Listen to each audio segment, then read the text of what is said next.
नमस्कार दोस्तों, आज कक्षा 10वीं के विज्ञान के अध्याय 12 के भाग 2 में आपका स्वागत है। हम आगे देखेंगे ओम का नियम। बोर्ड में 4 नंबर का आता है। ये अधिकतर प्रत्येक वर्ष आ सकता है।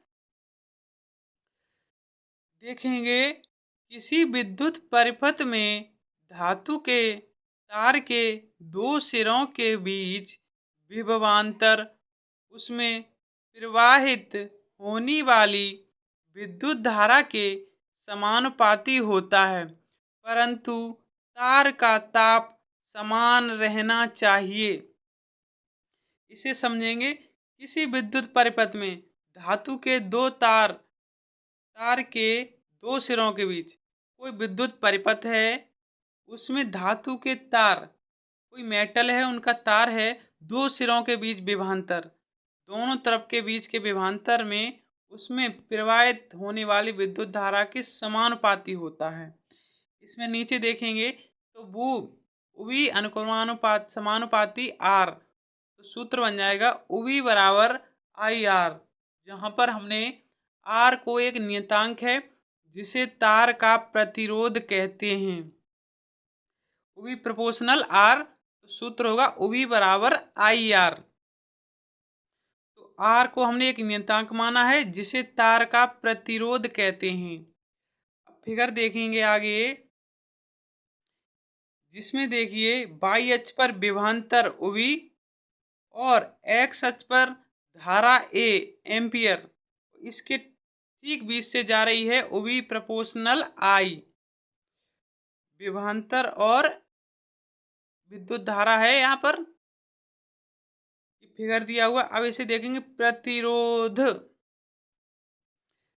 प्रतिरोध में देखेंगे यह चालक का वह गुण है जिसके कारण वह प्रवाहित होने वाली धारा का विरोध करता है। प्रतिरोध क्या है? यह चालक का वह गुण है जिसके कारण वह प्रवाहित होने वाली धारा का प्रतिरोध करता है। इसका ऐसा ही मात्रक होता है ओम। ओम को देखिए इस प्रकार से दर्शा सकते हैं जैसा कि स्क्रीन पर दिखा रहा है, और सूत्र होता है 1 ओम बराबर 1 वोल्ट बट्टे 1 एम्पियर। सूत्र हो जाएगा 1 ओम बराबर 1 वोल्ट बट्टे 1 एम्पियर। इसमें अगला पॉइंट है, जब परिपथ में से 1 एम्पियर की धारा प्रवाहित हो रही हो तब विभवांतर 1 वोल्ट का हो तो प्रतिरोध 1 ओम कहलाता है। इसे समझेंगे। सूत्र दिया हुआ है इससे ऊपर, उसमें देखेंगे जब परिपथ में से 1 एम्पियर की धारा प्रवाहित हो रही है, किसी परिपथ में 1 एम्पियर की धारा प्रवाहित हो रही है तथा विभवांतर का वोल्ट का तथा विभवांतर भी 1 वोल्ट हो, तो प्रतिरोध कितना होगा? 1 ओम होगा या 1 ओम कहलाएगा। अब देखेंगे धारा नियंत्रण, धारा पर कंट्रोल। इसमें देखेंगे परिपथ में प्रतिरोध को परिवर्तित करने के लिए जिस युक्ति का उपयोग किया जाता है उसे धारा नियंत्रक कहते हैं। धारा नियंत्रक में है परिपथ में प्रतिरोध को परिवर्तित करने के लिए, कोई परिपथ है उसमें जो प्रतिरोध होता है उसको बदलने के लिए, परिवर्तित करने के लिए जिस युक्ति का उपयोग किया जाता है, जिसका हम उपयोग करते हैं, उसे ही हम धारा नियंत्रक कहते हैं। अब आगे देखेंगे वे कारक जिन पर एक चालक का प्रतिरोध निर्भर करता है। तो इसमें देखेंगे चालक की लंबाई के समानुपाती होता है। जो चालक है उसकी लंबाई के समानुपाती होता है। प्रतिरोध कैसा होता है? चालक की लंबाई के समानुपाती होता है। सेकंड है अनुप्रस्थ काट के क्षेत्रफल के व्युत्क्रमानुपाती होता है। जो प्रतिरोध है वो अनुप्रस्थ काट के क्षेत्रफल के व्युत्क्रमानुपाती होता है। नंबर 3 है तापमान के समानुपाती होता है। जो प्रतिरोध है वो तापमान टेम्परेचर के समानुपाती होता है। और नंबर 4 है पदार्थ की प्रकृति पर भी निर्भर करता है। जो पदार्थ होते हैं उनकी प्रकृति पर भी यह निर्भर करता है। अब देखेंगे विद्युत प्रतिरोधकता।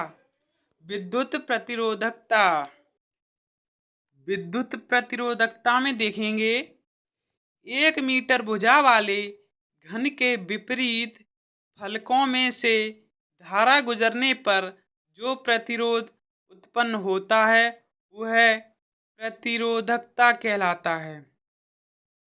जब 1 मीटर भुजा वाले घन जो Q है 1 मीटर भुजा का है के विपरीत फलकों मतलब विपरीत की साइडों भुजाओं में से धारा गुजरने पर जो प्रतिरोध उत्पन्न होता है, प्रतिरोध मतलब रुकावट उत्पन्न होती है, वह ही प्रतिरोधकता कहलाती है।